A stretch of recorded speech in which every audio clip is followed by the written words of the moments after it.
Comenzamos entonces ahora la última conferencia de este ciclo del Principio Divino, que es acerca de la segunda venida de Cristo. Esta es la conclusión de todo lo que hemos aprendido hasta ahora, y obviamente las preguntas fundamentales que todos nosotros seguramente tenemos es: ¿cómo vendrá Cristo? ¿Cuándo? ¿Y dónde? ¿Cómo, cuándo y dónde vendrá Cristo? Bueno, nosotros obviamente ya tenemos bastantes elementos como para poder llegar a una conclusión muy clara. Primero, por todo lo que hemos visto y lo que hemos aprendido hasta ahora, el modo en que Dios ha trabajado durante la historia, y también tenemos la Biblia, que podemos interpretar mucho mejor que nunca en la historia, por todos los elementos, repito, que tenemos. Nosotros sabemos que el mundo ha llegado ya a su época apocalíptica, porque los cristianos del mundo afirman todos están claros, todas las religiones están claras que estamos viviendo una época apocalíptica, los últimos días, y por lo tanto los cristianos del mundo están anunciando, ustedes lo habrán visto en todos lados, y empujando de algún modo a la gente a que se arrepiente y que se prepare para la llegada del Mesías. Lo que nosotros tenemos que ver es entonces de qué modo va a llegar el Mesías. Porque hace 2000 años atrás, el pueblo elegido de Dios, la primera Israel, también estaba esperando al Mesías. Hoy, la segunda Israel, ¿quién es? La segunda Israel son los cristianos. Entonces hay un paralelismo. Hace 2000 años ellos estaban esperando al Mesías, pero lamentablemente, especialmente Juan el Bautista, tenía un concepto personal de cómo él imaginaba al Mesías, y cuando el Mesías fue diferente a lo que él imaginó, a sus propios conceptos, no tuvo la amplitud, a pesar de que Dios mismo le había revelado que Jesús era el Mesías, no tuvo la amplitud de tomar conciencia de esto, empezó a dudar en su corazón, no quiso arriesgarse, no quiso arriesgar su fundamento, y al final terminó perdiéndose todo. Hoy en día, en la posición de Juan el Bautista, recordemos que Juan el Bautista era un líder del judaísmo. Entonces hoy, ¿quién está en la posición de Juan el Bautista? En la posición de Juan el Bautista están los líderes cristianos, obviamente. Y los líderes cristianos también están anunciando la llegada de Cristo. Al igual que Juan el Bautista, anunciaba constantemente, siempre hablaba de aquel que venía detrás de mí. Yo os bautizo con agua para la penitencia, pero el que viene detrás de mí os bautiza con el Espíritu Santo. Yo he sido enviado delante de él para preparar su camino, pero el que viene detrás de mí yo no soy digno ni de atarle las sandalias. O sea, él tenía bien claro el concepto de que él venía a preparar el camino de Cristo, pero que aquel que venía detrás de él era algo maravilloso, y era maravilloso. Pero él se imaginaba también algo maravilloso externamente hablando. Ya tenía un concepto de la imagen externa que tenía que tener el Mesías. Probablemente como un gran rey o alguien todopoderoso. Y allí apareció este hombre, externamente muy humilde, pero Juan el Bautista tenía el deber de mirarlo espiritualmente. Bueno, hoy en día los cristianos están cumpliendo de algún modo, como Juan el Bautista cumplió de algún modo, con anunciar por lo menos que estaban en los tiempos, con ayudar a la gente a prepararse.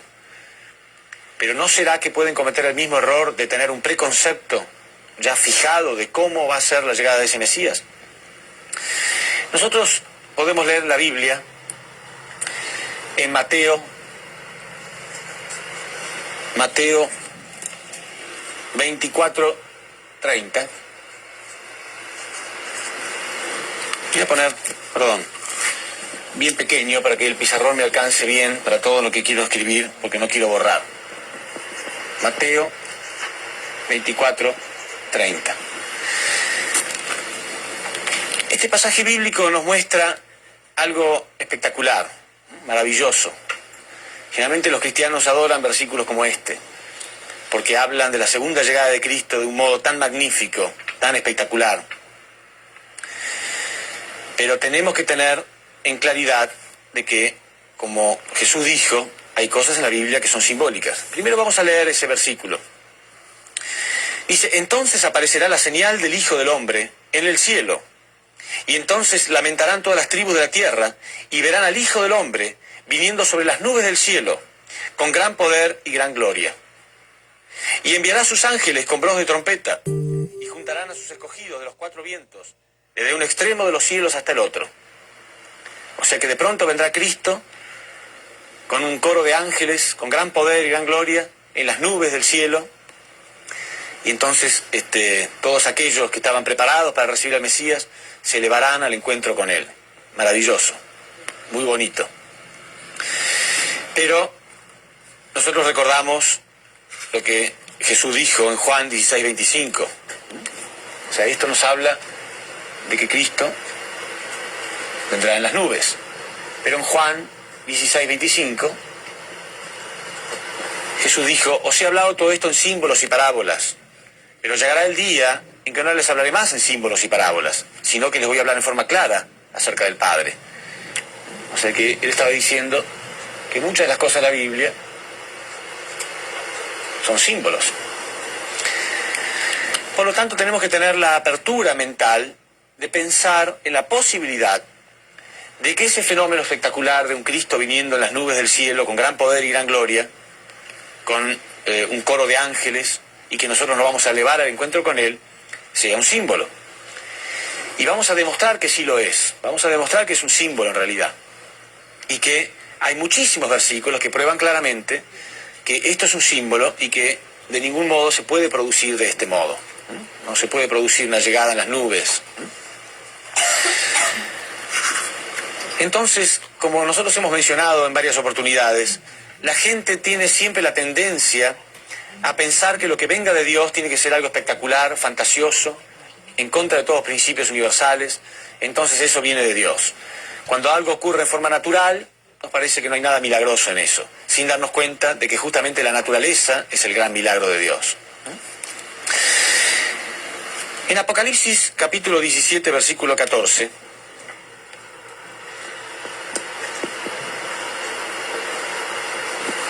dice que cuando venga Cristo, obviamente en su segunda llegada, Apocalipsis está hablando todo, por eso dije que estamos viviendo una época apocalíptica, ¿no? Apocalipsis es todo lo que va a ocurrir en los últimos días, o sea, hacia el final de la providencia.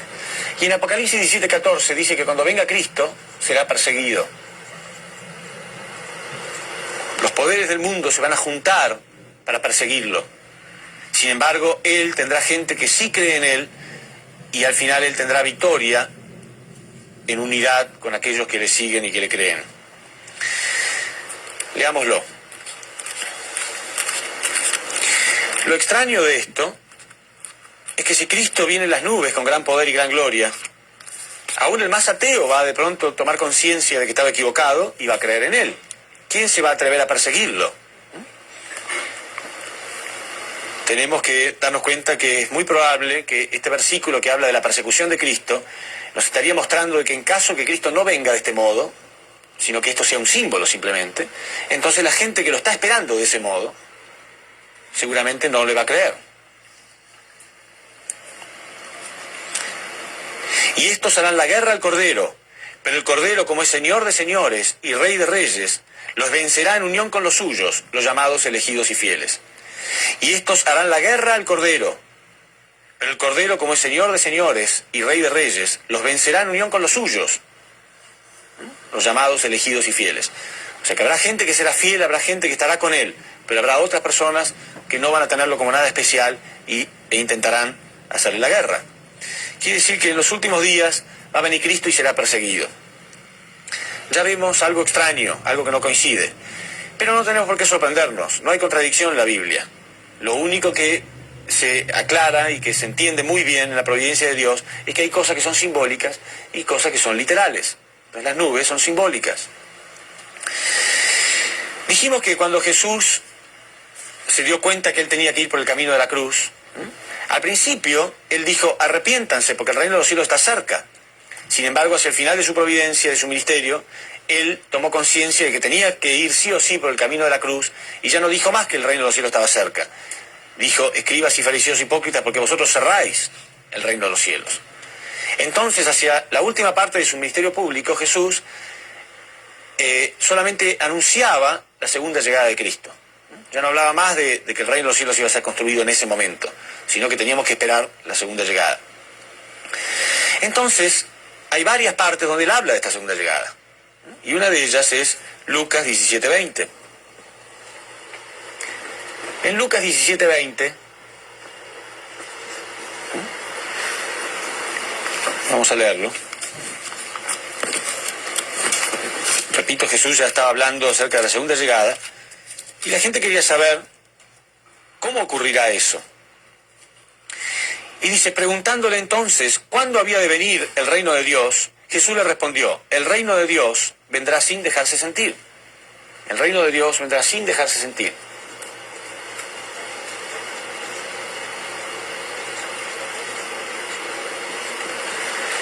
Pero también, ¿no?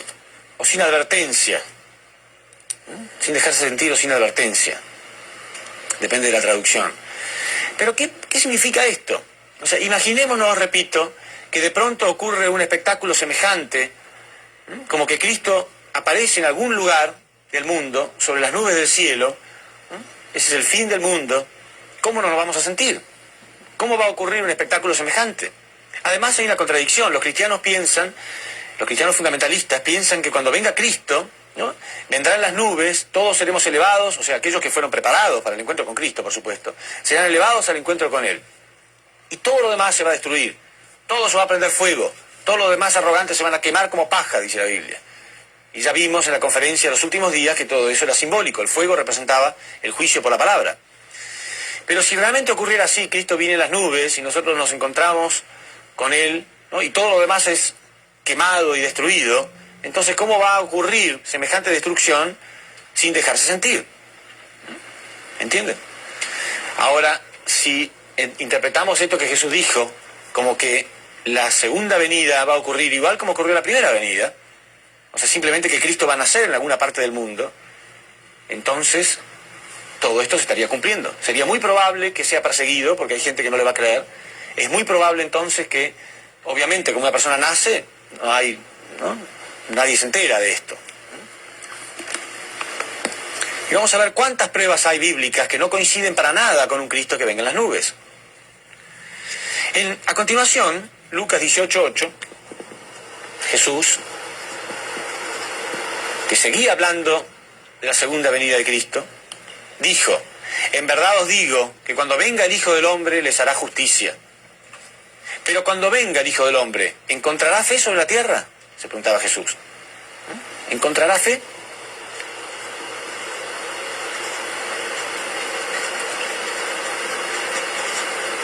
Porque Jesús fue víctima de la falta de fe. La gente no tuvo fe en Él. Y entonces sabemos lo que le ocurrió. Y Jesús, que ya tenía que ir por el camino de la cruz, Él ya estaba preguntando, ¿le ocurrirá lo mismo? ¿Le creerá el mundo? ¿Tendrán fe en Él? Cuando venga el Hijo del Hombre, ¿encontrará fe sobre la tierra? Pero ¿quién no va a tener fe si el Cristo viniera en las nubes? Con semejante espectáculo, con un coro de ángeles. Hasta el más ateo, hasta el más incrédulo, hasta el más escéptico, de pronto cambiaría su actitud y tendría toda la fe que jamás tuvo. Pero Jesús preguntó, ¿encontrará fe sobre la tierra? ¿Habrá alguien que crea en Él? Y continuamos con las pruebas. Van a ver que hay muchas pruebas bíblicas, muy claras, absolutamente claras, que nos muestran en realidad que la segunda venida va a ocurrir del mismo modo que la primera. Y nosotros hemos visto en la conferencia los paralelos históricos. Y en los paralelos todo se fue repitiendo. Entonces es muy claro que lo último, que es lo más importante, la llegada de Cristo, también se tiene que repetir. En Apocalipsis capítulo 3, versículo 3,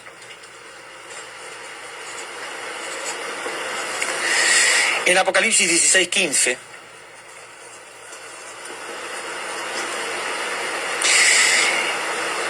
en la primera Tesalonicenses, capítulo 5, versículo 2, y en varias otras partes más de la Biblia, Jesús dice que cuando venga Cristo, vendrá como ladrón en la noche.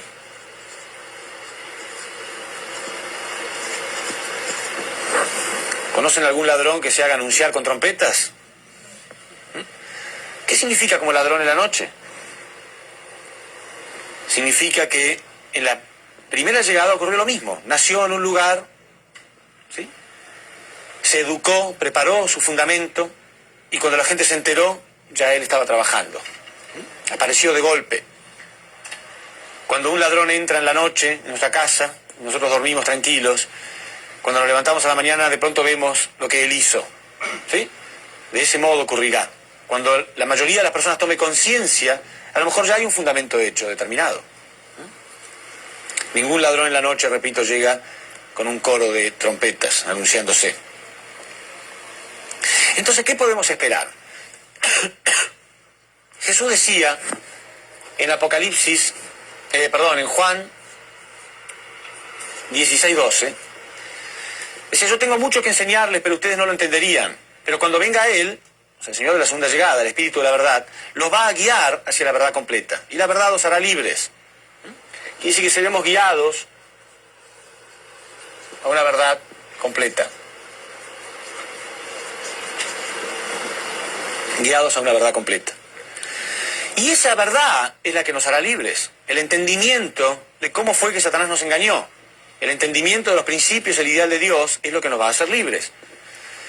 Entonces, nosotros también leemos en 1 Timoteo,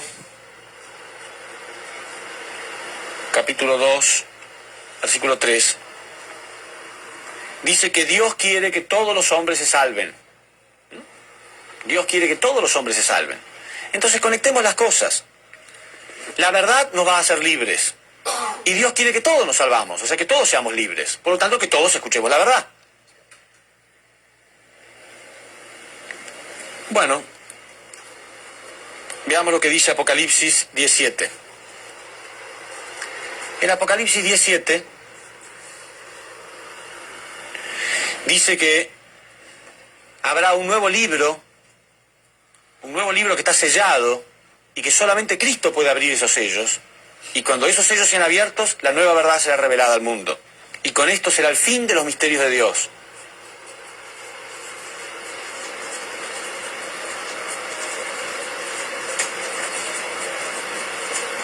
El fin de los misterios de Dios. O sea, está diciendo que en los últimos días, cuando venga Cristo, Él será el único que puede abrir ese libro, sacarle los siete sellos, y entonces esta verdad será revelada al mundo. Será el fin de los misterios de Dios. Y entonces, a continuación, Apocalipsis 10:11,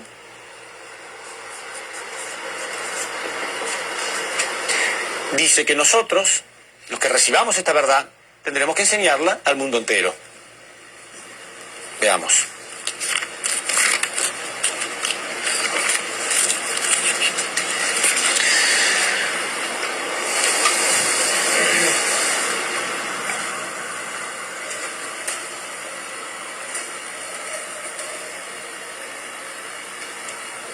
Y él me dijo, Apocalipsis 10:11, y él me dijo, perdón, vamos a leer un poquito antes. Entonces tomé el libro de la mano del ángel y lo comí. Era dulce en mi boca como la miel, pero cuando lo hube comido amargó mi vientre. Y él me dijo, es necesario entonces que profetices otra vez contra muchos pueblos, naciones, lenguas y reyes. Y él me dijo, es necesario que profetices otra vez contra muchos pueblos, naciones, lenguas y reyes. Quiere decir entonces que será revelada una nueva verdad, como Jesús dijo, seremos guiados hacia una verdad completa, será el fin de los misterios de Dios y nuestra misión será profetizar nuevamente al mundo entero.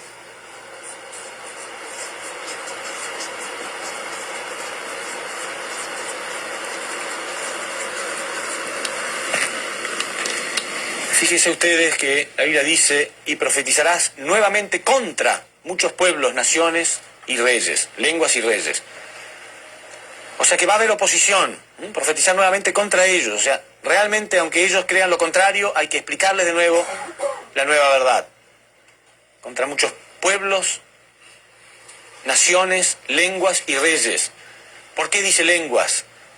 ¿En qué idioma habrá que enseñar la verdad? ¿En algún idioma en específico? No, en cualquiera, en todos. Otra vez enseñar a la humanidad entera. Según esto, y vamos a probar que Jesús lo dijo claramente en realidad, según esto, la cosa va a ocurrir así. Cristo va a venir como ladrón en la noche, o sea, va a nacer en algún lugar de la tierra, que vamos a ver que la Biblia lo dice. Tendrá su tiempo de preparación como la tuvo Jesús. Revelará al mundo, será el único que descubra la verdad, porque dice que el Cordero es el único que puede abrir ese libro con los sellos. Será el único que descubra la verdad. Tendrá que enseñar esta verdad al mundo para guiarlos hacia la verdad completa. esa verdad terminará con todos los misterios de una vez por todas, será el fin de los misterios de Dios. Tendremos que profetizar nuevamente al mundo entero, por lo tanto va a ser un trabajo lento. Quiere decir que debe haber alguna parte de la Biblia que nos muestre que de ningún modo el establecimiento del reino de los cielos será instantáneo. Hasta ahora habíamos creído que Cristo venía en las nubes, nos encontrábamos con Él en el aire, todo lo demás era destruido, instantáneamente se terminó y el reino de los cielos se construía allá en las nubes. Y esto se destruía por completo. Todo esto nos está mostrando claramente que en realidad va a ser un trabajo paulatino, lento. Y Jesús lo dijo claramente. Ahora lo vamos a ver. En Mateo 13:31,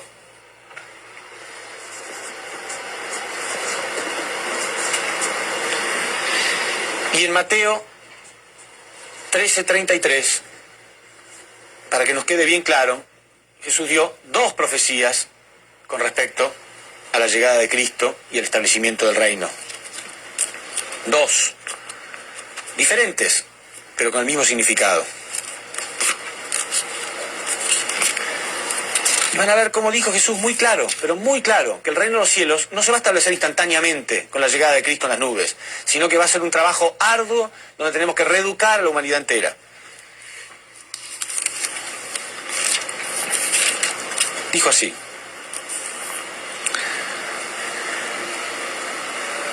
otra parábola les refirió Jesús.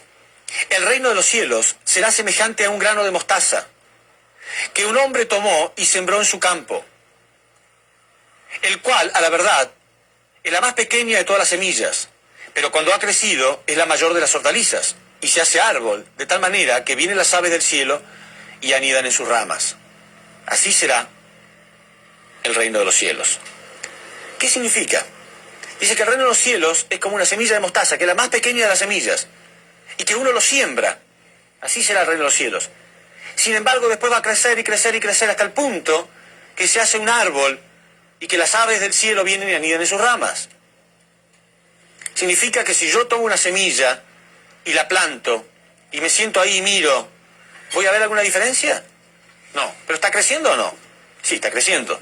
Porque si yo vengo después de un tiempo voy a ver que realmente creció. Quiere decir que está creciendo. Pero está creciendo tan paulatinamente que a lo mejor ni me doy cuenta que está creciendo. El reino de los cielos será semejante al grano de mostaza, que un hombre tomó y sembró en su campo, el cual a la verdad es la más pequeña de todas las semillas, pero cuando ha crecido es la mayor de las hortalizas, y se hace árbol, de manera que vienen las aves del cielo y anidan en sus ramas.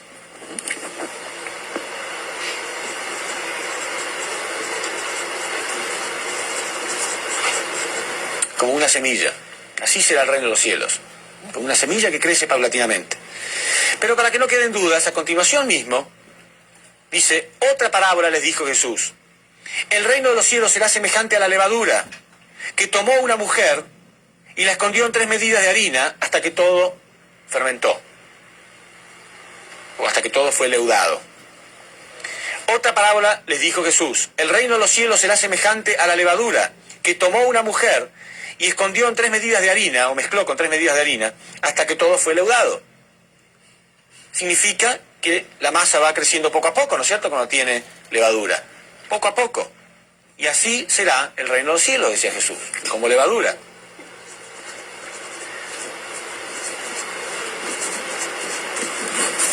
Está muy claro. Ese es el proceso en que se va a establecer el reino de los cielos. Porque el infierno, ¿por qué llegó a existir? El infierno existe porque Satanás logró tener poder. Pero ¿por qué el sujeto tiene poder? Porque el objeto le responde. ¿Por qué Satanás llegó a tener poder? Porque la humanidad le respondió, ¿verdad? Entonces, poco a poco, con nuestro pecado, respondiendo a Satanás, creamos este mundo infernal. El infierno llegó a existir por la falta de responsabilidad del hombre. ¿De qué modo se va a reconstruir el reino de los cielos? A través de la responsabilidad humana.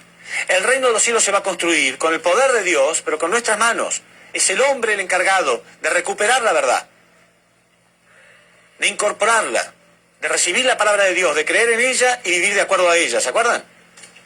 Los principios para la resurrección.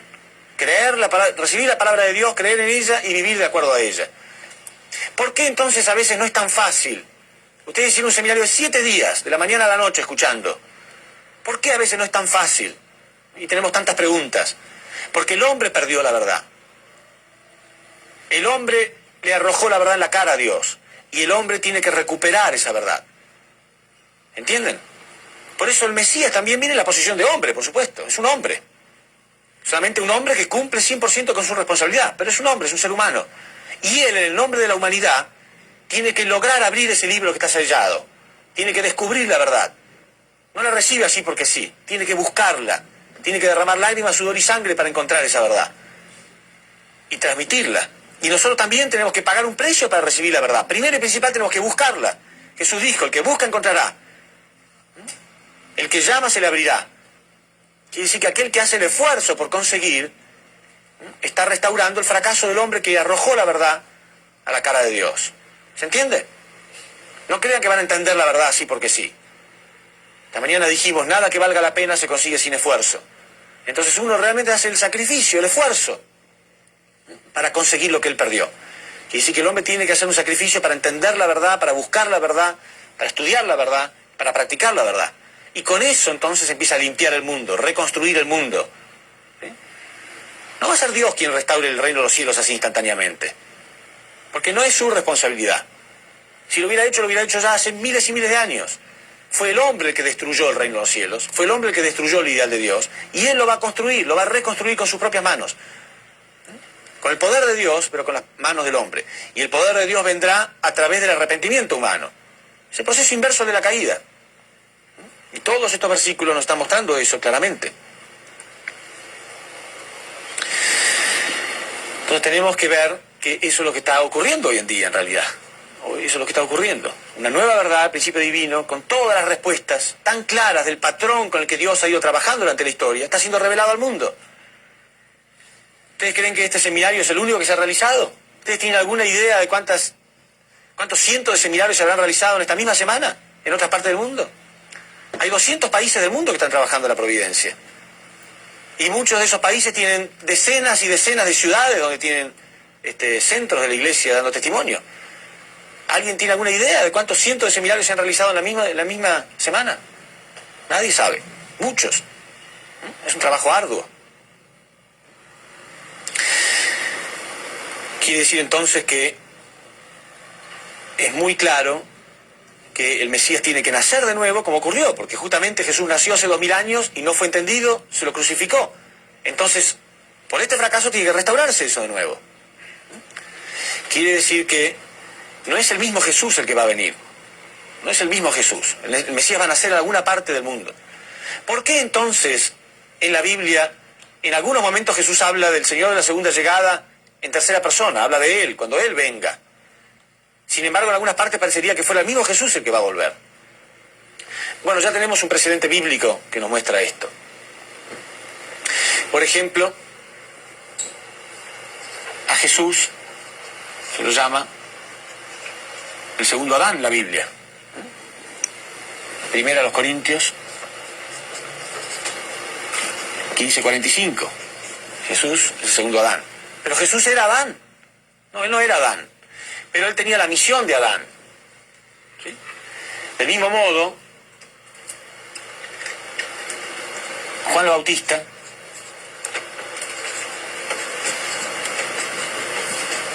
la Biblia dice que él era Elías. Jesús dijo que él era Elías. ¿Pero Juan el Bautista era Elías? No, Juan el Bautista no era Elías. Pero Juan el Bautista tenía la misión de Elías. Entonces, del mismo modo, el Señor de la segunda venida, como si fuera Jesús. ¿Pero es el mismo Jesús? No, no es el mismo, pero tiene la misión de Jesús. Y continuar esa misión que quedó bloqueada por la falta de responsabilidad que tuvo el hombre hace 2000 años atrás. Pero debería haber alguna parte de la Biblia que nos indique esta diferencia. Sí, esto lo podemos leer en Apocalipsis 2:17.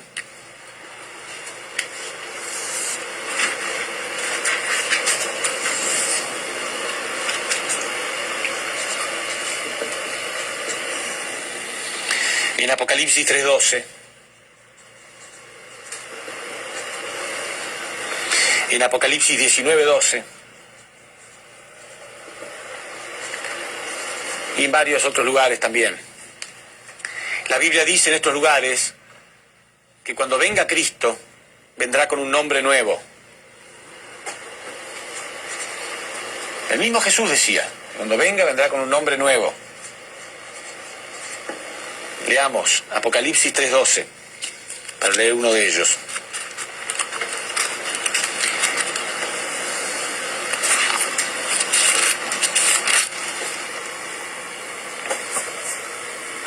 Al que venciere, yo le haré columna en el templo de mi Dios, y nunca más saldrá de allí, y escribiré sobre él el nombre de mi Dios, y el nombre de la ciudad de mi Dios, la nueva Jerusalén, enviada por mi Dios y mi nombre nuevo. La nueva Jerusalén enviada por mi Dios y mi nombre nuevo. En otras partes habla de una piedra. Recuerdan que la piedra simbolizaba a Cristo. Y Jesús dice que le dará a los que están preparados, a los que perseveran, le dará una piedra con un nombre nuevo, escrito en la piedra que nadie lo conoce, solamente el que lo recibe. Y la piedra simboliza a Cristo. Y dice con un nombre nuevo, que nadie lo conoce sino el que lo recibe.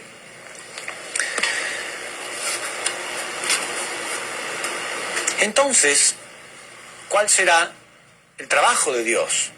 ¿Cuál será el trabajo de Dios? ¿Cuál es el propósito de la venida de Cristo? Dijimos que Cristo, Jesús, por ejemplo, venía en la posición de Adán. ¿Cuál era la misión de Adán? ¿Qué es lo que tendría que haber cumplido Adán? Adán tendría que haber cumplido con las 3 bendiciones. Dios le había dicho: creced, multiplicaos y dominad. Quiere decir entonces que el plan de Dios al principio era que Adán y Eva llegaran a crecer hacia la perfección. Después recién, o sea, llegar a ser uno con Dios. Después recién se puede multiplicar, y tener hijos. Y entonces esto sería el reino de los cielos. Familia perfecta, sociedad perfecta, nación perfecta, un mundo perfecto. Y esta habría sido la Trinidad a través de la cual todos nosotros como hijos deberíamos unirnos. El Padre, el Hijo y la hija. Más tarde, como esto no fue posible, entonces el Padre, el Hijo y el Espíritu Santo. Jesús y el Espíritu Santo en la posición de padres espirituales de la humanidad. Sin embargo, Dios quería restaurar este fracaso. Quiere decir entonces que Cristo viene en la posición de Adán. Y Él debe cumplir primero con la primera bendición, después rescatar a alguien en la posición de Eva, para que también pueda cumplir con la primera bendición de llegar a la perfección. Y entonces, cuando llegue el momento de la segunda bendición, la humanidad dejará de ser huérfana. Por primera vez en la historia habrá padres verdaderos. Y entonces podemos leerlo en la Biblia. En Apocalipsis 19:7.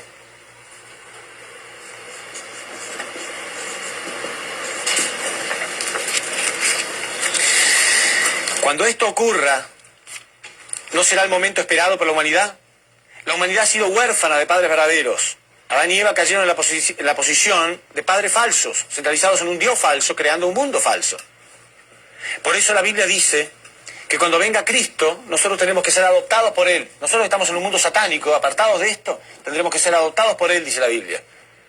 Cuando venga Cristo, nosotros tenemos que recibir la filiación adoptiva. Esto está en Gálatas 4:4. Cuando venga Cristo, nosotros tenemos que recibir la filiación adoptiva. Pero volvamos a esto, la segunda bendición de Cristo. O sea, el establecimiento de los padres verdaderos, las bodas del Cordero, la esposa del Cordero. Esto está en Apocalipsis 19:7. Pero antes de leérselo, quería que ustedes interpreten claramente qué podemos esperar. Imagínense, nosotros caímos bajo el dominio de un Dios falso, con padres falsos, que Adán y Eva caídos, ¿no? Si nosotros estuviéramos en un orfanatorio, ¿no? Imagínense, niños en un orfanatorio, esperando tener padres, tener un hogar, ¿no? Y nunca ocurre, hasta que un día llega alguien maravilloso, lindo, bondadoso, corazón de oro, nos mira y nos quiere abrazar, como la gallina que abraza a sus pollitos. Y Él nos dice, yo te voy a adoptar. Ese es el día más feliz de nuestra vida, ¿no es cierto? Pero Él sale y por un accidente muere. ¿Qué fue lo que pasó con Jesús? Él venía para adoptarnos, dice la Biblia, para que recibiéramos la filiación adoptiva. Y sin embargo fue asesinado. Y tenemos que esperar mucho tiempo más hasta que llega alguien tan bondadoso como este hombre. ¿No va a ser un momento de alegría? El día que otra vez se da la oportunidad de que seamos adoptados, ¿no va a ser un momento de alegría? ¿Que por primera vez voy a tener mis padres? Bueno, la Biblia, cuando refleja las bodas del Cordero, cuando la Biblia habla de las bodas del Cordero, el establecimiento de los padres verdaderos, no lo dice así nomás. Lo dice como un momento de máxima alegría. Alegrémonos y regocijémonos y démosle gloria. Alegrémonos y regocijémonos y démosle gloria, porque han llegado las bodas del Cordero. Y su esposa se ha engalanado, y se le ha permitido vestirse de lino deslumbrante de blancura. El lino son las buenas acciones de los santos. O sea que va a ser santa, pura. La blancura representa la pureza. Alegrémonos y regocijémonos y démosle gloria, porque han llegado las bodas del Cordero, y su esposa se ha preparado, se ha engalanado, y se le ha permitido vestirse de lino deslumbrante de blancura. El lino son las buenas acciones de los santos. Está hablando como el momento maravilloso, esperado por toda la humanidad. Claro, porque esta segunda bendición nunca se había cumplido. Adán y Eva fracasaron en cumplir aún la primera. Después de miles de años, llegó el hombre que había cumplido con esta primera bendición por primera vez en la historia. Sin embargo, fue asesinado. De miles de años más, la humanidad esperando que se establezcan estas dos bendiciones. Y eso va a ocurrir, dice la Biblia, en los últimos días, con la llegada de Cristo. Y cuando habla de las bodas del Cordero, eso no es simbólico. ¿Ven la confusión del hombre? Lo que es literal lo toma como simbólico, lo que es simbólico como literal. Entonces hay una confusión. Pero cuando habla de eso, según lo que estamos viendo, todo el principio divino tan claro, es el plan de Dios.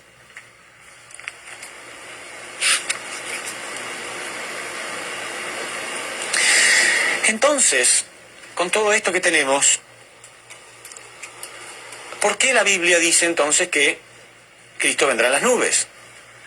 ¿Por qué prestar a esa confusión? En realidad, no se olviden nunca, repito, que Dios tenía que sembrar este mensaje, sembrar este libro, este mensaje, en un mundo satánico. ¿Sí? El hombre, totalmente, la humanidad había caído bajo el dominio satánico. Y Satán iba a hacer todo lo posible para evitar cualquier camino de liberación. Dios estaba intentando evitar falsos cristos. Si Dios hubiera dicho directamente, a través de Jesús, que iba a nacer un hombre con la misión de que la humanidad tenía que seguirlo para salvarse, muchos falsos ateos y personas que no creen en nada se habrían hecho pasar por el Salvador. Era conveniente durante estos 2000 años que el hombre creyera que Cristo podía venir en las nubes. Era conveniente, esto mantuvo la fe de los cristianos durante 2000 años. ¿Entienden? Además, si nosotros estamos en el campo enemigo, estamos en una guerra y tenemos que transmitir nuestro mensaje a nuestros aliados, ¿no transmitiríamos el mensaje en clave? En todas las guerras se ha hecho eso siempre. ¿Por qué no en esta guerra que es la principal? La guerra entre el bien y el mal. Entonces este mensaje está en clave. Y solamente los aliados de Dios pueden revelar qué es lo que está significando todo esto. Entonces, ¿qué significa? ¿Qué significan las nubes? Bueno, si nosotros leemos en Apocalipsis 17:15,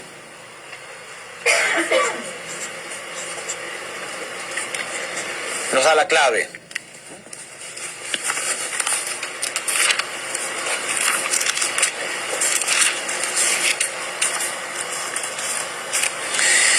En realidad, obviamente, la nube está formada por agua. Pero cuando el agua se evapora, todas las impurezas que el agua tiene quedan abajo. Quiere decir que la nube está simbolizando agua pura, ¿verdad? La nube está simbolizando agua pura. Y según la Biblia, el agua simboliza gente. Leemos en Apocalipsis 17:15, que dice: me dijo además, las aguas que has visto, donde está sentada la ramera, son pueblos, muchedumbres, naciones y lenguas. Donde está sentada la ramera, una prostituta, una mujer caída, baja. Las aguas que has visto representan eso. Las aguas que has visto, donde está sentada la ramera, son pueblos, muchedumbres, naciones y lenguas. Quiere decir que el agua está simbolizando a gente caída, según la Biblia.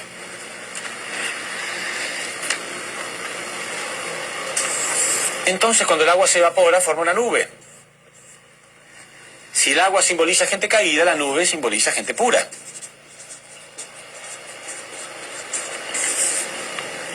¿Por qué dijo la Biblia entonces de que Cristo vendría en las nubes? Cuando Cristo vino hace 2000 años atrás, ¿acaso Dios no preparó un pueblo? ¿No preparó un pueblo de gente preparada, con profetas, etcétera, para que el Mesías pudiera nacer en él? ¿No sería lógico entonces que esta vez haga lo mismo? Cuando nosotros vamos a plantar un árbol, ¿no preparamos acaso la tierra? ¿No la damos vuelta, la ablandamos y la regamos y sembramos la semilla y la cuidamos? Entonces no es lógico que para que venga el árbol verdadero, el árbol de vida, Adán está simbolizando el árbol de vida, Adán perfecto simboliza el árbol de vida, se prepare también la tierra, se prepare un lugar, un pueblo. Entonces lo que está tratando de decir la Biblia, simbólicamente al decir que vendrán las nubes, significa que va a haber gente preparada. Y vamos a ver que Jesús dijo exactamente lo mismo. Que va a haber otro pueblo, dijo Jesús. Claramente, otro pueblo. Porque el primer pueblo no hizo la voluntad de Dios. Lo dice Jesús en forma totalmente clara, ahora lo vamos a ver. Debido a que ese pueblo fracasó en la voluntad de Dios, matando a su hijo. Jesús dice, matando al Hijo de Dios. Ustedes se van a quedar sorprendidos. Porque Jesús dice esto, en una parábola que ahora les voy a leer. Que Dios no quería que él muriera. Quédense sorprendidos. Así de claro, Dios no quería que su hijo muriera, pero como igual lo van a matar, entonces ese pueblo fracasó y Dios tiene que preparar otro pueblo. Así de claras están las cosas. Así de claro dijo Jesús y ahora se los voy a leer.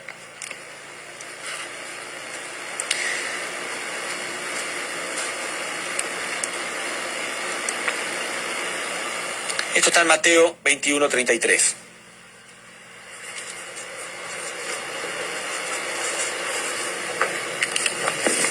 En adelante. Mateo 21:33.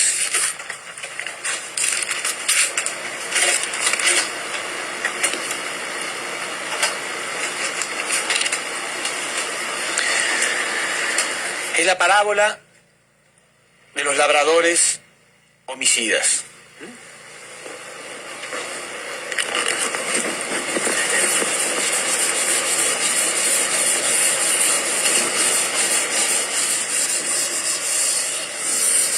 La parábola de los labradores homicidas.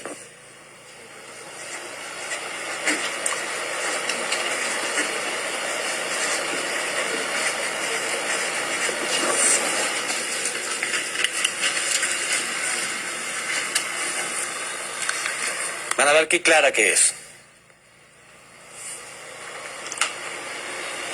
Dice, oíd otra parábola. Hubo un hombre, padre de familia, el cual plantó una viña, la cercó de vallado, cavó en ella un lagar, edificó una torre y la arrendó a unos labradores. Y cuando se acercó el tiempo de los frutos, envió a sus siervos a los labradores para que recibieran los frutos. Entonces veamos qué significan los elementos de esta parábola y van a ver qué claro que está. El dueño, propietario, padre de familia, dice que era. Plantó una viña.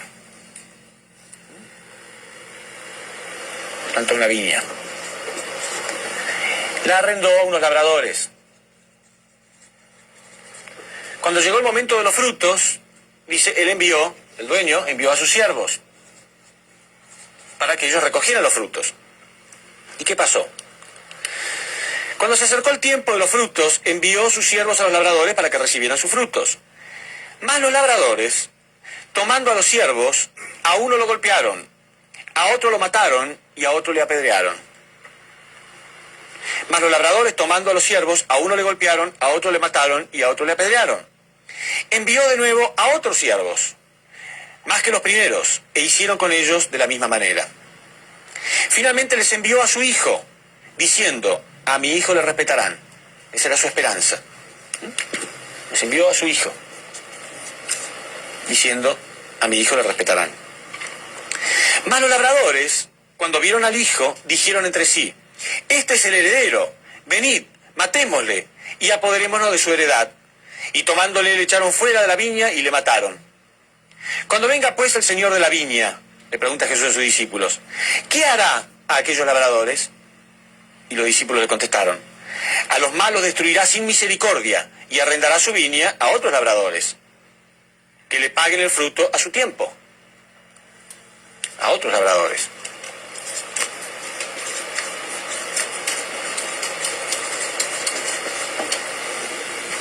¿Qué significa todo esto?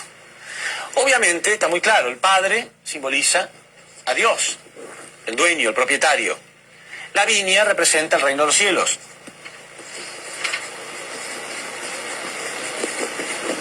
Los labradores representan el pueblo de Israel. Los siervos, ¿quiénes son? Los profetas, ¿sí? Los siervos de Dios.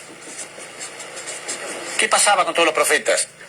Jerusalén, Jerusalén, que matas y apedreas a todos los profetas que a ti te son enviados, decía Jesús. ¿Cuántas veces quise abrazarte como la gallina abraza a sus pollitos y tú no lo has querido?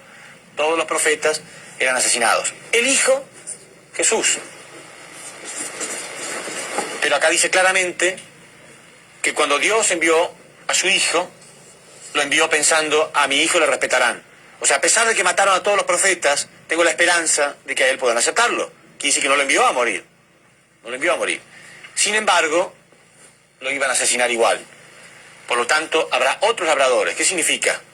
Otro pueblo elegido. Otro pueblo preparado por Dios.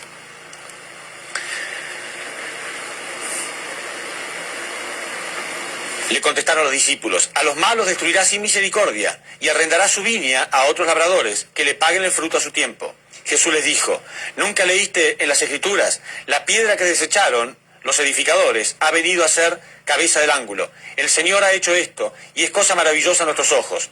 Por tanto os digo que el reino de Dios será quitado de vosotros y será dado a gente que produzca los frutos de él.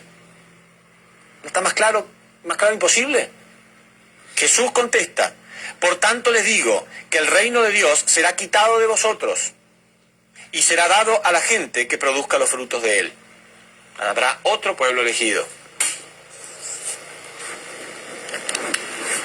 Este versículo nos muestra tan claramente, ¿no?, que Dios envió a Jesús no para morir, sino para que lo acepten. Sin embargo, debido a que mataron a su hijo también, entonces ahora Dios tiene que terminar con este pueblo y preparar a otro.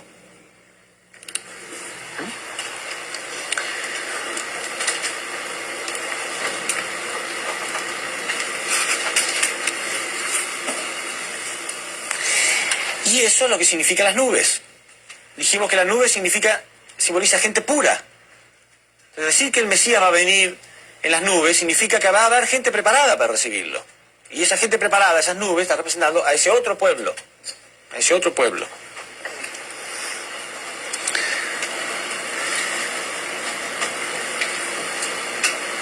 Entonces, tenemos que enseñar hoy en día a millones de cristianos fundamentalistas que lamentablemente, si bien son preparados por Dios y están anhelando en sus corazones el tiempo de la llegada de Cristo, están igual que Juan el Bautista, teniendo sus preconceptos tan marcados que se están preparando en realidad para ser aquellos que persigan al Mesías, porque tienen preconceptos equivocados. Y por esa razón Jesús dijo que muchas estrellas, y ya vimos en la conferencia de los últimos días que las estrellas simbolizan a los cristianos, que muchas estrellas caerán del cielo. Y por eso Jesús les decía a ellos mismos, en aquel día vendrán a mí a decirme, Señor, Señor, ¿no hemos hecho milagros en tu nombre? ¿No hemos echado demonios en tu nombre? Y hemos hecho muchas obras en tu nombre. Sin embargo, yo os declararé, decía Jesús, apartaos de mí, hacedores de maldad. ¿Quiénes son las personas que hacen milagros y profecías en el nombre de Cristo? ¿No son los cristianos? Sin embargo, Jesús le está diciendo, aún así, yo les diré, apartaos de mí, hacedores de maldad. ¿Por qué? Porque aún los más preparados se pueden convertir en enemigos porque forman sus conceptos demasiado en forma personal. Juan el Bautista se convirtió en el enemigo de Jesús. Fue el principal causante de la muerte de Jesús, cuando en realidad era la persona más preparada para recibir a Cristo. Sin embargo, por tener sus propios conceptos, al final no pudo entender quién era el Mesías. ¿Se entiende? En la época de Jesús ocurría exactamente lo mismo. También en esa época Dios dio dos clases de profecías, una simbólica y una literal. Exactamente igual. Si nosotros leemos en Daniel capítulo 7, versículo 13, vemos que también Dios dio una profecía a través de Daniel que dijo: y yo estaba teniendo visiones en la noche, y he aquí que en las nubes del cielo venía el Hijo del Hombre. En las nubes del cielo venía el Hijo del Hombre. Esto es el Antiguo Testamento, el profeta Daniel. Sin embargo, otro profeta del mismo tiempo, que era Miqueas, esto lo podemos leer en Miqueas capítulo 5, versículo 2, dijo: y tú, Belén, aunque eres la más pequeña de Israel, de ti vendrá aquel que ha de guiar a Israel. Y así que él profetizó que el Mesías iba a nacer en Belén. Quiere decir que una era simbólica y la otra era literal. Exactamente igual. Sin embargo, la gente de aquella época también tenía la tendencia, igual que la de ahora, de esperar que las cosas que vengan de Dios tienen que ser de un modo espectacular. Probablemente el mismo Juan el Bautista tenía a lo mejor esta idea de que Cristo iba a ser tan impresionante externamente que a lo mejor hasta viniera directamente del cielo. Y esto lo podemos ver en 2 Juan 7, segunda carta de Juan, versículo 7.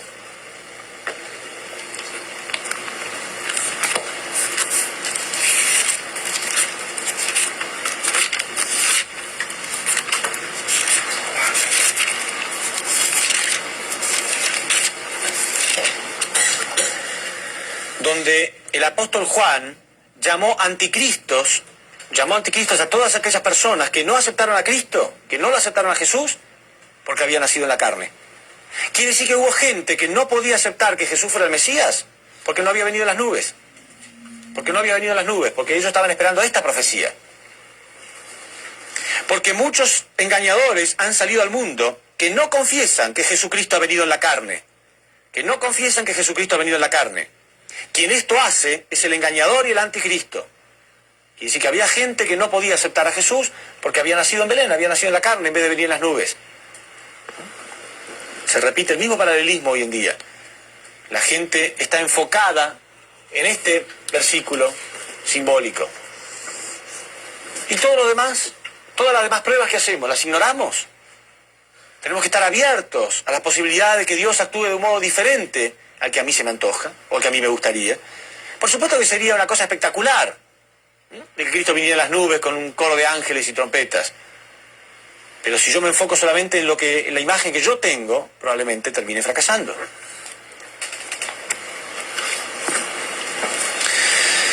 Entonces, ¿de dónde será ese pueblo? ¿Cuál será otro pueblo? La segunda pregunta. La primera pregunta, ¿cómo? Entonces, es la tierra. Nacido de mujer.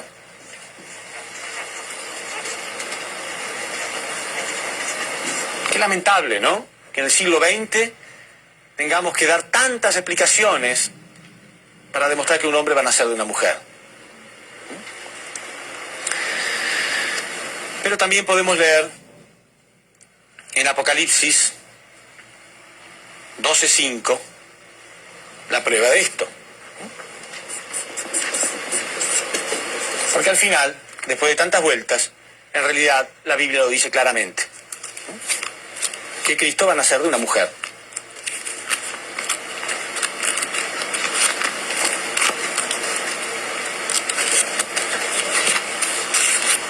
Apocalipsis 12:5. Y la mujer dio a luz un hijo varón, el que regirá con vara de hierro a todas las naciones del mundo. Y su hijo fue arrebatado para Dios, y para su trono. Una mujer que va a dar a luz un hijo que se va a sentar en el trono de Dios y que va a guiar a las naciones del mundo. ¿Qué otro puede ser que no sea el Cristo? Y la mujer dio a luz un hijo varón, el que regirá con vara de hierro a todas las naciones del mundo, y su hijo fue arrebatado hasta Dios y hasta su trono. De todos modos, en este versículo bíblico, todos los cristianos tienen en claro que sí, que se refiere al Mesías, que va a guiar a las naciones del mundo y que se va a sentar en el trono de Dios. Pero dice que una mujer dará luz. Y algunos, que confunden lo simbólico con lo literal, piensan que acá está el símbolo, que eso es simbólico, que probablemente esa mujer esté simbolizando a la iglesia. Bueno, aún así las iglesias no están en las nubes, están en la tierra. ¿Sí? Entonces, es muy claro en la Biblia, una vez claro que uno entiende el principio divino, es muy claro el modo en que Dios está trabajando. La Biblia está diciendo claramente que van a ser de una mujer. Nacido de una mujer. Entonces, ¿dónde? Vamos a ver, perdón, ¿cuándo? La segunda pregunta, ¿cuándo? ¿Cuándo puede ocurrir esta venida de Cristo?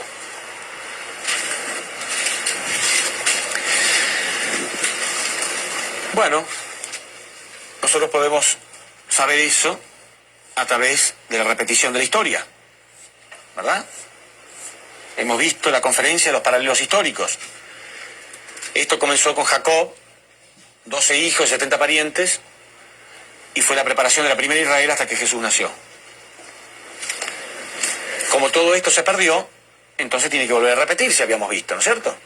Entonces acá eran 400 años de esclavitud en Egipto, 400 años del periodo de los jueces, 120 años del periodo del Reino Unido, 400 años del periodo del Reino Dividido, 210 años del periodo de cautiverio y retorno en Babilonia, y el último periodo de 400 años para la llegada del Mesías. Y entonces ahí sí llegó Jesús. Con su crucifixión todo esto se perdió, habíamos visto en la conferencia de los paralelos, y entonces se repiten. Jesús comienza la historia del cristianismo, que es la segunda Israel. 400 años de persecución en Roma, 400 años de los patriarcas, 120 años del periodo del Reino Unido, 400 años del periodo del Reino Dividido, 210 años del periodo de cautiverio y retorno papal, y el último periodo de 400 años de preparación para la llegada del Mesías. Cuando termine de repetirse esto, entonces, se puede producir la venida de Cristo. Puede venir el Señor de la segunda venida. Quiere decir que acá comienza nuestra era cristiana, el año 0. Entonces solamente tenemos que sumar. ¿Cuántos años tiene que pasar? 400, más 400, más 120, más 400, más 210, más 400. Y eso nos da 1930. 1930, el año 1930. Pero claro, no son exactos, ¿no? Nosotros vimos que acá, por las condiciones dadas por los cristianos, se pudo establecer un poco antes, fue en el año 392. Acá ya fue el año 800, o sea que ya fue exactamente 400 y 400. Pero a veces se va desfasando un poco el tiempo. Acá sabemos que aparece un gran reformista. Del mismo modo que acá apareció Malaquías, acá apareció Lutero. Y después de este reformista, 400 años más tarde, después de Malaquías, 400 años más tarde nació Jesús. Lutero comenzó su reforma en el año 1517. Más 400 nos da 1917. Quiere decir que por un lado nos da 1930, por otro lado nos da 1917. Significa que aproximadamente en ese periodo estaba repetida la historia ya. Estaba indemnizado todo el fracaso de la historia anterior. Por lo tanto, la respuesta es entre 1917 y 1930. Sí, hace muchos años. Estamos ya en el año 1994. Y ya aproximadamente entre 1917 y 1930 estaban dadas todas las condiciones para que el Mesías pudiera venir. Con todo lo que estamos hablando, sería razonable que una persona diga, pero ¿cómo? ¿Cómo yo no sentí nada? Bueno, estamos diciendo, ¿no? Que vendrá como ladrón en la noche. Preparará un fundamento. Quizá cuando nos enteremos, ya haya un trabajo realizado a nivel mundial.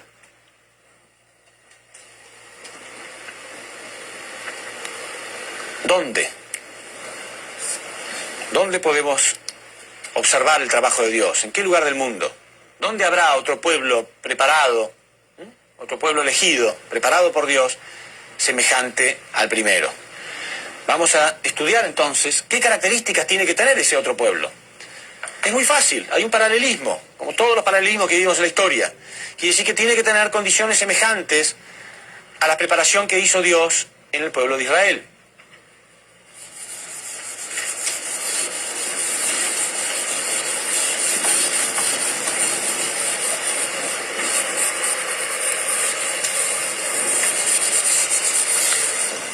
Vamos a ver entonces las características del pueblo elegido.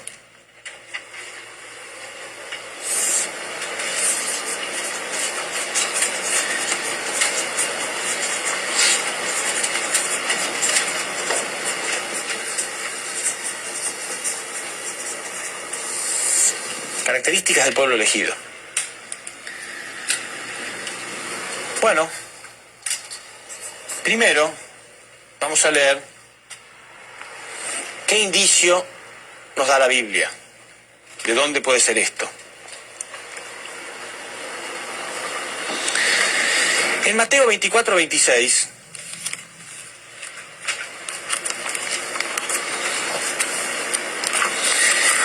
Jesús nos da un indicio más que claro.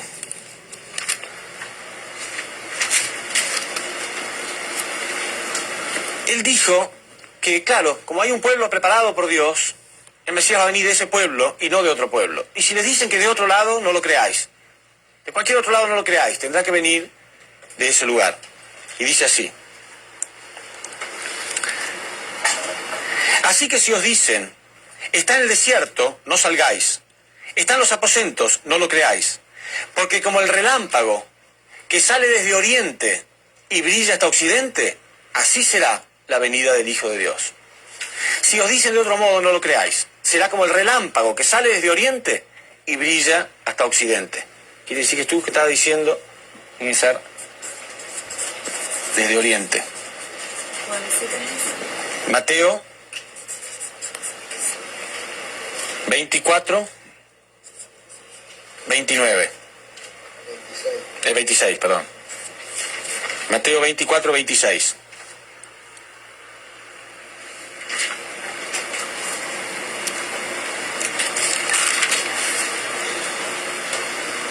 Así que si os dicen, mirad, está en el desierto, no salgáis. O mirad, está en los aposentos, no lo creáis.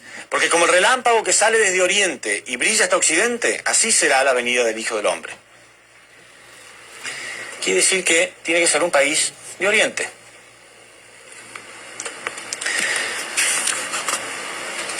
También en Apocalipsis, capítulo 7, versículo 2, dice también de oriente.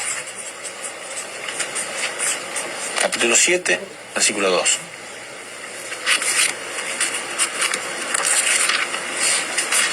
La Biblia dice que apareció un ángel del oriente anunciando la llegada del Dios vivo. El Dios vivo, el Dios encarnado, el Cristo. Un ángel desde oriente. Vi también a otro ángel que subía del oriente y tenía el sello del Dios vivo. Vi también otro ángel que subía del oriente y tenía el sello del Dios vivo. Otra vez. Un ángel anunciando la llegada de Cristo desde oriente. Entonces, ¿qué características tiene que tener ese país? Si nosotros analizamos en realidad con respecto a esto de oriente, el mundo entero, así como nosotros vimos en la primera conferencia, las características duales, carácter interno y forma externa,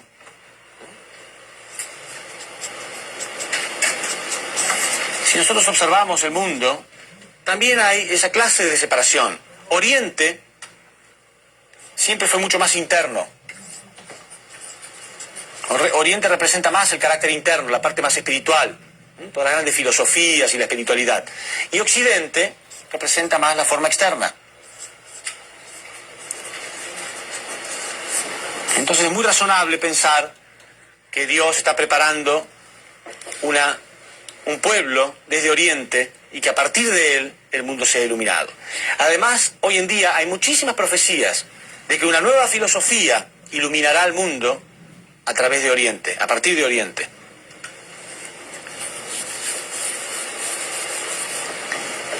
Bueno, veamos. Este pueblo tiene que ser una nación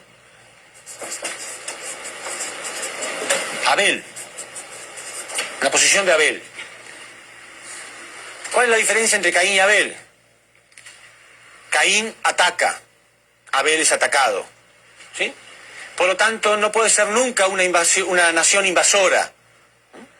Si nosotros observamos alguna nación de Oriente, observemos porque la Biblia dice que tiene que ser de Oriente.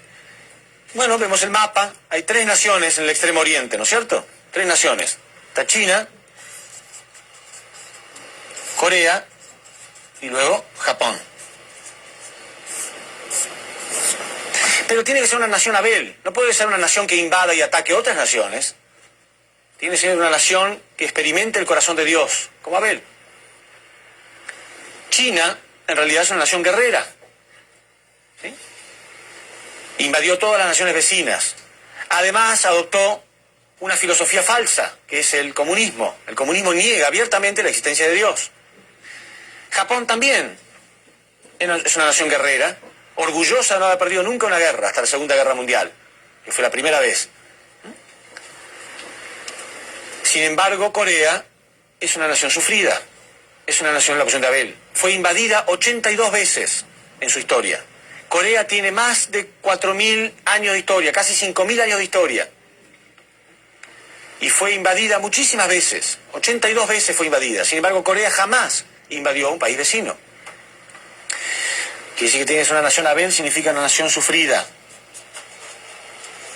Es el único modo de experimentar el corazón de Dios, de ser objeto del corazón de Dios. Tiene que ser una nación que dé los frutos de las principales religiones del mundo, los frutos de las principales religiones del mundo, que vivan en perfecta armonía, porque ahora, obviamente, la salvación del mundo, el Mesías, viene para unificarlos a todos. ¿Se acuerdan en la época de Jesús? Que Dios había preparado también con el confucianismo, el budismo, Sócrates y Platón y Malaquías, toda esta revolución, esta reforma espiritual.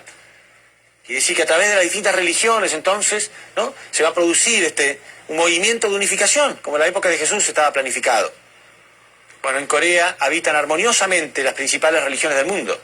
Pero lo más extraño es que es una nación muy cristiana. Es sumamente cristiana, devotamente cristiana. Es considerada por grandes religiosos, ¿no?, como la religión más cristiana del mundo. ¿Por qué digo extrañamente? Porque en realidad la característica de los países orientales no fue el cristianismo. Las religiones más practicadas en Oriente fueron el budismo, el confucianismo, el taoísmo, ¿sí? No el cristianismo. Sin embargo, es una nación devotamente cristiana. Cuando uno va a Corea, en un punto creo que ya les comenté algo como esto, cuando uno va a Corea, ellos tienen la costumbre de poner las iglesias la cruz con tubos fluorescentes, verdes o rojos. Son cruces simples, ellos no usan cruces demasiado imponentes, sino muy simples, con tubos fluorescentes. Y eso lo hace especialmente espectacular, porque cuando uno va caminando a la noche, nosotros íbamos a nuestra iglesia a la terraza a hacer condiciones de oración, y desde arriba uno puede ver como un manto de cruces, ¿no?, con el tubo fluorescente de noche. Impresionante. Es impresionante porque uno puede hacer eso en un país cristiano, como los nuestros, países de Latinoamérica, que son países cristianos, y sin embargo no ve eso, no ve esa cantidad de iglesias por todos lados. En Corea sí. Muchas. Muy, muy extraño para cualquier país, pero mucho, doblemente extraño para ser un país de Oriente. Obviamente Dios tenía que preparar esta nación a través de la religión principal con la cual Él estaba trabajando. Tiene que ser una nación que esté dividida en Caín y Abel.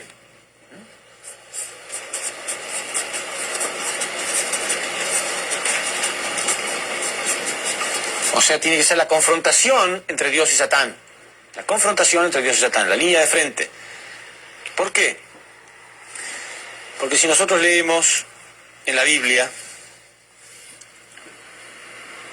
en Lucas 17:37,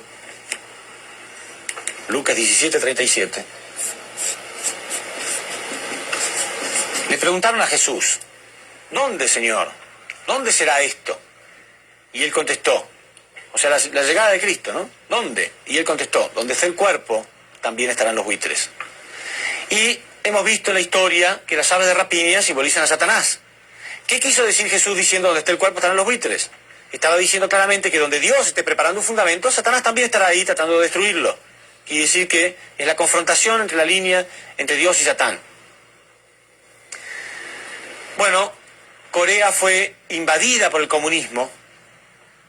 El comunismo invadió todo Corea del Norte, hasta cerca del paralelo 40, exactamente el paralelo 38. Ustedes saben que el número 40 simboliza separación con Satán, ¿no? Entonces, justo ahí, cerca de ese límite, se produce la separación entre Corea del Norte y Corea del Sur, donde en el norte fueron invadidos por esta ideología falsa, atea, con crímenes impresionantes en el momento en que el comunismo invadió Corea del Norte. Y sin embargo en el sur se practica esta armonía entre las religiones, principalmente con el cristianismo. Los coreanos tienen la costumbre, el hábito, los que son devotamente cristianos, de ir a la iglesia antes de ir a trabajar. Por lo tanto, a las 5 de la mañana, si uno va a la iglesia, yo fui varias veces a Corea, fue 3 veces, uno va a la mañana y va a misa y los encuentra orando. A las 5 de la mañana, porque ellos quieren ir a trabajar, pero estando en claro con Dios primero. Esa clase de tradición tienen. ¿Hacemos eso nosotros los países de Latinoamérica que nos sentimos tan cristianos? ¿Qué pasa si ustedes van a un país de Latinoamérica a las 5 de la mañana a la iglesia? ¿Va a estar lleno de gente? Realmente se los digo, cualquiera puede ir y comprobar si es verdad lo que digo o no. Es increíble, es impresionante esa tradición, esa devoción que ellos tienen. Ellos practican de verdad. Ninguno de ellos lleva el título, yo soy cristiano porque sí. Nada, que ellos practican su religión con toda devoción, con toda sinceridad. Un día fui, en el año 82, a misa a la iglesia católica, ¿no? A las 11 de la noche. Un día de semana común, lleno de gente. Pero lo que más me sorprendió no fue eso, sino la devoción con la que ellos estaban orando. Yo no entendía, obviamente, pero me daba cuenta que no estaban ahí orando de memoria porque sí, estaban arrodillados y muchos de ellos parecían que estaban llorando inclusive. No se entendía lo que hablaban, pero hablaban por sus sonidos, por los sonidos de la oración, se notaba que estaban hablando con toda devoción. Me sorprendió mucho. No he visto eso en nuestros países de Latinoamérica, que realmente somos cristianos. Sin embargo, no he visto en ningún lugar algo así. Entonces es especialmente extraño verlo en un país oriental. Tiene que ser un país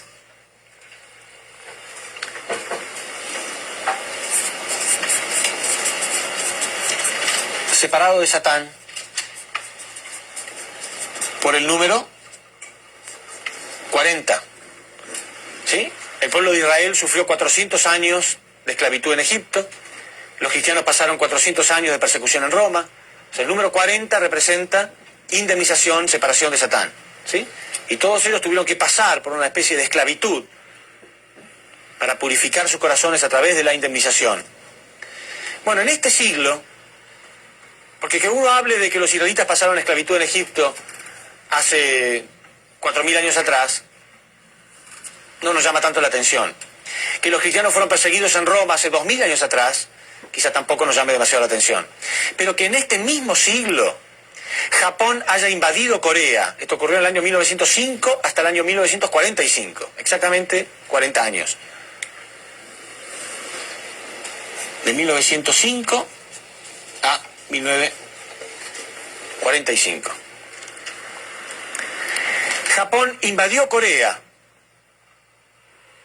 y no se les permitía a los coreanos ni siquiera hablar su propio idioma. Imagínense que sus países sean atacados, invadidos por un país y no se les permite hablar en español en su propio país. Y no se les permitía practicar, porque esta era justamente la meta de Satán, practicar su religión. Estaba prohibido el cristianismo. Ellos solamente podían practicar el shintoísmo. Durante 40 años, en este mismo siglo. Cuando uno ve las barbaridades, las atrocidades que hicieron los japoneses en Corea, parece algo que ocurrió hace 1000 años atrás, en la Edad Media o mucho antes. No parece que fuera algo que pudo haber ocurrido en este mismo siglo. Exactamente 40 años.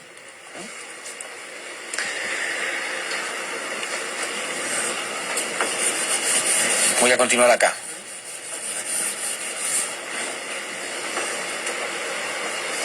No quiero borrar nada, por eso continúo, escribo así medio amontonado, porque es importante que ustedes vean después todo el panorama. Tiene que ser una nación que tenga la identidad de ser los elegidos. ¿Se acuerdan? Los israelitas, Dios siempre buscaba que ellos tuvieran la identidad clara de ser los elegidos. O sea, tiene que ser una nación con profecías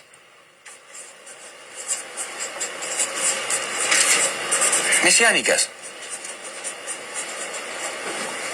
Y Corea es la única nación que tiene la identidad en su propia historia, la identidad y la claridad de que Dios va a trabajar a través de ellos y enviar al Mesías a través de ellos. Por un libro con más de 500 años de historia, que se llama el Chungamnok,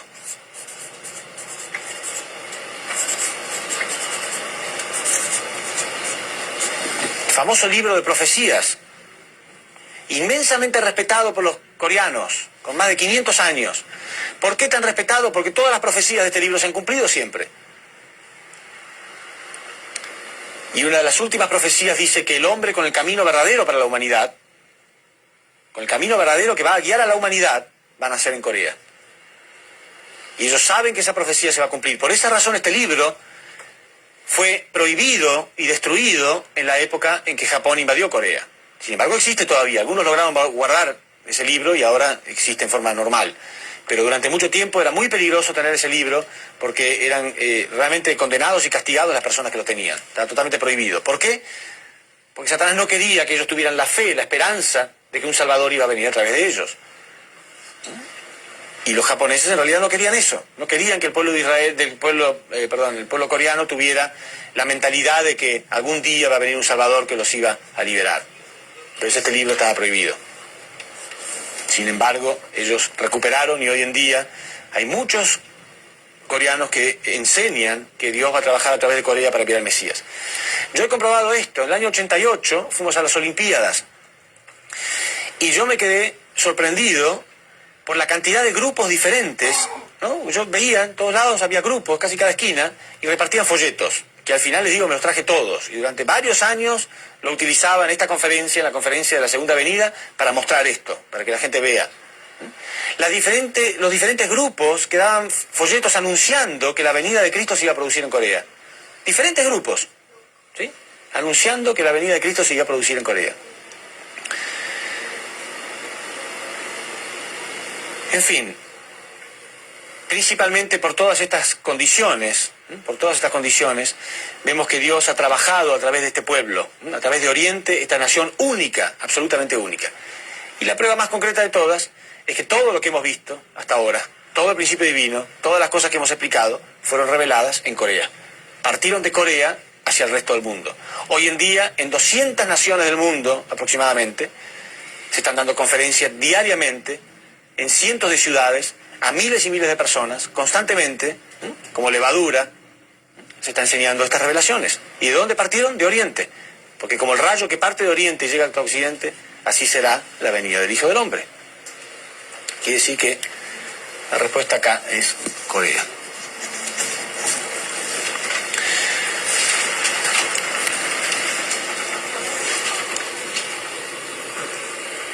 Y este es el último punto. Ya sabemos cómo, cuándo y dónde.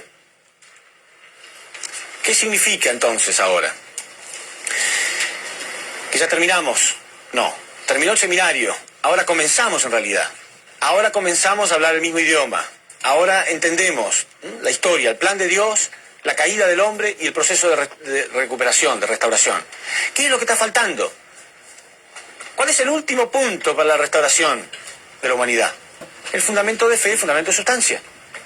El fundamento de fe y el fundamento de sustancia debía llevarse a cabo a nivel individual, familiar, nacional y mundial. Quiere decir que ahora estamos en una etapa mundial, donde la humanidad tiene que entender,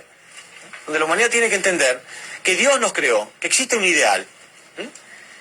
Y en realidad, repito lo que dije siempre, el conflicto del ser humano no está en creer en Dios o no, sino en tomar conciencia y darse cuenta a través de quién Dios está trabajando.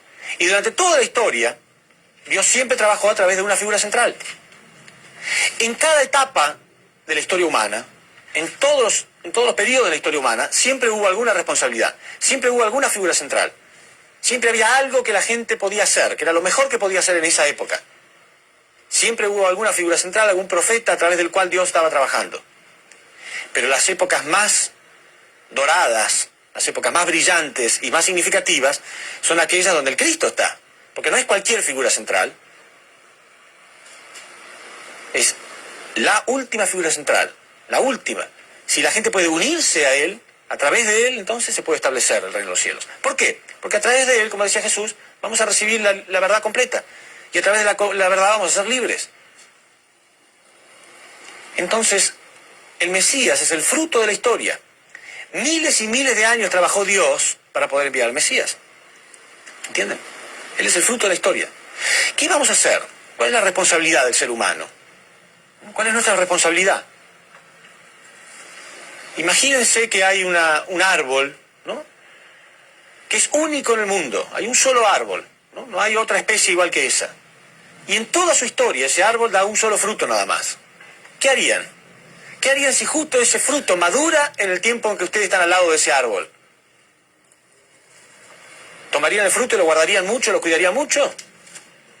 No, se pudre, ¿sí? ¿Lo comerían? Está bien, pero hay algo más que podemos hacer. Es guardar su semilla. La semilla tiene que ser sembrada. Si yo puedo guardar la semilla y puedo multiplicarla, habrá otros frutos. ¿Cuál es la semilla de toda esta historia? ¿Qué es la importancia de este fruto? El árbol representa todos los miles de años de historia. Y el fruto de esa historia es el Mesías. También yo puedo comer, puedo abrazarlo, conocerlo, adorarlo. Muy dulce. El fruto puede ser muy rico, muy dulce. Pero en realidad eso no es lo importante. A Jesús también lo adoraban, lloraban y todo fabuloso. Una mujer le tiró perfume, le lavó los pies, se los secó con sus pelos. Maravilloso. Pero no es lo más importante. Lo más importante es si yo puedo tomar la semilla y sembrarla. Sembrarla en mi corazón. Y entonces producir otros frutos. Si yo no tomo la semilla que Él trae, que es la verdad que Él trae, si yo no puedo entender el principio divino, de nada sirve. Porque el fruto también va a desaparecer. O sea, el Mesías tiene un lapso de vida física igual que cualquier ser humano. El Mesías no es algo que viene del cielo como algo glorioso, extraterrestre y extraordinario. Es un ser humano. Es un ser humano. En cierto sentido podríamos decir común y corriente, pero en otro sentido es totalmente diferente. Porque es el ser humano que puede cumplir únicamente el ideal de Dios. ¿Entienden? Pero también va a desaparecer como ese fruto. Tengo delante mío ese fruto. Justo maduró. El único fruto de la historia maduró delante mío. Lo tomo. Ahora, ¿qué hago con ese fruto? Va a morir. Me lo coma o no me lo coma, va a desaparecer el fruto sí o sí. Pues ya, pero por lo menos me lo comí. Bueno, pero va a desaparecer igual. Y si no me lo como porque lo respeto demasiado, también se va a pudrir. No es el cuerpo físico del Mesías lo que nos tiene que impresionar demasiado. Adorarlo, verlo, tocarlo. Es la semilla que Él trae. La verdad que Él viene a enseñar. Si no tomo esa semilla y la siembro en mi corazón, no sirve para nada. Entonces, lo que acá nos interesa es el mensaje, la salvación que puede venir a través de Él. ¿Entienden? Entonces acá comienzo a entender que ahora tengo el fruto en mi mano. ¿Cómo hago para prepararme para sembrar esa semilla dentro de mi corazón? Entonces, la buena noticia de todo esto es que hubo victoria. Si ustedes conocieran la historia de este hombre, que nació exactamente en el año 1920, ¿Por qué tenía que ser el año 1920 exactamente? Porque ahora se debe establecer el fundamento de fe y fundamento de sustancia a nivel mundial. Entonces debía haber una indemnización a nivel mundial primero para poder recibir al Mesías. Una indemnización a nivel mundial para poder recibir al Mesías. Y por eso esta fue la Primera Guerra Mundial. La primera vez en la historia que la humanidad estaba envuelta en una indemnización completa. Y esto comenzó en 1914 y terminó en 1918. Quiere decir que solamente después de 1918 se puede producir el nacimiento de Cristo. Entonces ocurrió esto exactamente en Oriente, en Corea en 1920. ¿Y cómo es? ¿Cómo era esta persona cuando era niño? ¿Habrá habido algo especial? ¿No? A lo mejor de bebé era un bebé especial que nunca lloraba, que no necesitaba que le cambien los pañales. La gente tiene conceptos muy, muy extraños, ¿entienden? El Mesías es un ser humano, absolutamente natural. Justamente lo sagrado está en lo natural. Tan natural es que no tiene contaminación. Tan natural es que no tiene pecado original. Él es el normal. Nosotros somos los anormales. Pero tan anormales somos que vemos al Mesías como si fuera algo anormal. ¿Sí? Y a veces cuando miramos, ¿no? Pensamos que no puede haber un error, no puede tropezarse, no puede tener una mancha en la corbata, no. Es muy tonto pensar de ese modo. Es un ser humano. La grandeza está en su pureza, la grandeza está en su mensaje, en su verdad, en su modo de vida. Es uno con la palabra de Dios, es la encarnación de los principios universales, totalmente natural. Entonces, al principio, él hasta ignoraba inclusive su misión, por supuesto. Y a los 16 años, en el año 1936, él ya para esa época sentía una gran espiritualidad, un deseo profundo de comunicarse con Dios, y estaba constantemente orando. Y una mañana de Pascuas se fue a orar a la montaña y tuvo una experiencia espiritual, la que cambió toda su vida y la que dio origen entonces a toda esta nueva era. Jesús se le apareció a la edad de 16 años, 1936, y le reveló que él tenía la misión de continuar su misión, la misión de Jesús. Y él tuvo 9 años para prepararse. 9 años donde él debía encontrar la verdad. ¿Sí? No es que se le dio así porque sí nomás. Él debía encontrar la verdad. Entonces durante 9 años él hizo condiciones constantes de sufrimiento, de ayuno, de dormir poquísimo y de orar constantemente y de espiritualizarse hasta el punto de tener experiencias espirituales y hasta indagar en el mundo espiritual para encontrar la respuesta a preguntas. Y él da testimonio de que a veces oraba durante años y años y años para encontrar a lo mejor una sola respuesta, muy pequeña, a lo mejor una sola palabra nada más. A lo mejor solamente para recibir como revelación directa de Dios un no o un sí. ¿Entienden? Años y años para recibir eso nada más. Pero con eso ya se interpretaban un montón de cosas. Y así fue entonces recibiendo más y más hasta 9 años más tarde. Esto fue en el año 1945. ¿Y por qué tenía 9 años para prepararse? Porque entonces, cuando él estaba preparado, había una indemnización a nivel mundial de nuevo para que él pudiera comenzar oficialmente entonces su ministerio público. Cuando él ya había concretado de recibir el principio divino, ya estaba clara esa nueva verdad que tenía que ser distribuida a la humanidad entera, era la segunda indemnización. La primera indemnización de la humanidad era para que la humanidad mereciera el nacimiento de Cristo. Y la segunda indemnización, o sea, la Segunda Guerra Mundial, que terminó en 1945, era para que él pudiera comenzar a dar este mensaje al mundo. 1945. Y la historia es muy larga y no la voy a dar ahora, pero si ustedes se imaginan que para que ustedes estén acá sentados, escuchando esto tan fácilmente, casi cualquier pregunta pueden hacer, casi todo es respondido. Si ustedes supieran las lágrimas, sudor y sangre, las torturas que él tuvo que pasar. En esa misma época, por supuesto, Satán había invadido a través del comunismo. El comunismo es una ideología atea que niega la existencia de Dios. Que el propósito principal era destruir justamente este fundamento que Dios estaba construyendo. Entonces el comunismo invadió Corea del Norte, justamente para poder destruir todo este fundamento. Y millones de personas escapaban de Corea del Norte hacia Corea del Sur. Millones de personas escapaban. Pero el Mesías debe retomar su misión donde fue dejada hace 2000 años atrás. La misión del Mesías fue dejada hace 2000 años atrás en una cruz. Por lo tanto, él tenía que retomar la misión ahí. No es que la toma en otro lugar. No es que él viene ya y recibe todo fácilmente. Tiene que retomar la misión en ese lugar. Por lo tanto, tiene que morir sin morir. Es como morir sin morir. ¿Entienden? Está dispuesto a morir totalmente, pero no morir. Entonces, mientras millones de personas estaban escapando de Corea del Norte, él un día salió a comprar arroz Y en la calle misma recibió la revelación de que él tenía que ir a Corea del Norte. Todo lo contrario a lo que hacía todo el mundo. Todo el mundo escapaba desesperadamente de Corea del Norte por la invasión del comunismo. Sin embargo, él recibió la revelación de que él tenía que ir a Corea del Norte, sin volver a su casa, ni siquiera saludar. Hay una parte bíblica que un discípulo de Jesús quería seguirlo y le dijo: solamente quiero ir a saludar a mi familia. Y Jesús le contestó: aquel que habiendo puesto las manos en el arado mira hacia atrás, no es digno del reino de los cielos. Y no lo dejó ir a saludar a su familia. Ahora ocurría exactamente lo mismo.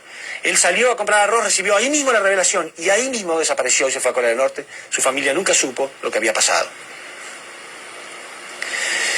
En Corea del Norte lo que menos permitían, lo que menos querían era un predicador, porque ellos estaban tratando de implantar una nueva ideología que negaba la existencia de Dios. Entonces él fue encarcelado y fue llevado a un campo de concentración, donde fue torturado hasta la muerte. Fue torturado hasta que lo dieron por muerto y se tiró su cuerpo en una zanja donde se tiraban los cadáveres. Pero ya él había logrado algunos discípulos en el campo de concentración, ya personas que habían tenido revelaciones, etc. Y fueron a buscar su cuerpo y ahí descubrieron que estaba vivo todavía. Y pasó años en campo de concentración torturado hasta un momento donde iba a ser ejecutado. Y justo donde él iba a ser ejecutado, las Naciones Unidas invadieron Corea del Norte, atacaron, el campo de concentración donde él estaba fue bombardeado y entonces él pudo ser liberado. Y recién ahí entonces él pudo volver a Corea del Sur y ahí comenzar su ministerio público. Si ustedes ven la foto de lo que era la primera iglesia de unificación, es absolutamente increíble. Estaba formada, era apenas un cuarto de pocos metros cuadrados, hecha con latas y cartón que habían dejado los soldados americanos. Ese cuartito hecho con latas y cartón fue la primera iglesia de unificación del mundo, con un cartel impresionante, que era Asociación del Espíritu Santo para la Unificación del Cristianismo Mundial. Y ahí había las experiencias espirituales más impresionantes. Y todos nuestros hermanos mayores, los primeros discípulos, que hoy en día nos enseñan y nos guían, todos ellos estaban ahí en aquella época. Y las experiencias espirituales que ellos tenían eran impresionantes. El reverendo Moon hablaba a sus discípulos horas y horas y horas y horas. Y era tan impresionante el espíritu que había, que a veces, a pesar de que estaban en pleno invierno, su ropa quedaba empapada por las lágrimas y por el sudor. Y todos ellos tenían impresionantes experiencias espirituales. Así comenzó la Iglesia de Unificación en el mundo entero, para que hoy nosotros estemos acá sentados cómodamente. Sin embargo, la persecución que hubo por parte de Satán fue impresionante. Una persecución impresionante. Fueron encarcelados muchas veces, fueron golpeados y torturados y perseguidos. Sin embargo, hoy nosotros podemos estar acá recibiendo este mensaje. Este es el mérito de esta historia, de haber venido hacia el final de esta parte. Pues ahora es nuestra responsabilidad. Es nuestra responsabilidad. Es mínima en comparación con todo lo que han sufrido los personajes de la historia. Pero es nuestra responsabilidad. Estamos en los tiempos de la llegada de Cristo. Que no nos pase lo que les pasó a los israelitas. Los israelitas eran un pueblo preparado para recibir a Cristo. Pero no, ellos estaban acostumbrados a convertirse en un pueblo que esperara a Cristo, no que recibiera a Cristo. Se acostumbraron a esperar. Ellos sabían que eran los indicados para esperar a Cristo, pero no para recibirlo. O sea, a los cristianos les encanta decir que Cristo va a venir, que va a venir y que va a venir. Pero tendrán la capacidad de poder ser humildes y recibirlo a pesar de que tenga una apariencia diferente a la que uno pensaba. Y una vez le pregunté a un invitado al que yo le estaba dando conferencia: mira, si tú te enteraras que Cristo está en la tierra, ¿qué harías? Y él me contestó: yo me dejaría crecer la barba, me pongo una túnica y sandalias y lo seguiría. ¿Y si no usa túnica? ¿Si no usa barba ni sandalias? Porque hoy en día, en el siglo XX, la gente se viste con saco y corbata. Ya tenía un preconcepto formado él. ¿Por qué tiene la imagen de que el Mesías tiene que tener barba y sandalias? Y porque hace 2000 años se usaba así. Pero ese no es el uniforme de Mesías. Eso es porque la gente se vestía así en aquella época. Pero él ya tiene un concepto muy formado. No tengamos preconceptos, ¿sí? Busquemos la verdad de Dios. Y cuando nosotros escuchemos la verdad, y a ustedes les habrá pasado, estoy seguro, en muchos puntos de este seminario, escuchan algo y sienten: esto es verdad. ¿Por qué? Porque el hombre fue creado para vivir en relación con la verdad. ¿Sí o no? Nuestra naturaleza original, cuando percibe que esto es cierto, siente sí, eso soy yo, ese es mi ideal, siente claro que es verdad, ¿no es cierto? Entonces, alegraos y regocijaos, como dice la Biblia, porque han llegado las bodas del Cordero, están los padres verdaderos, y la humanidad dejó de ser huérfana. Muchas gracias.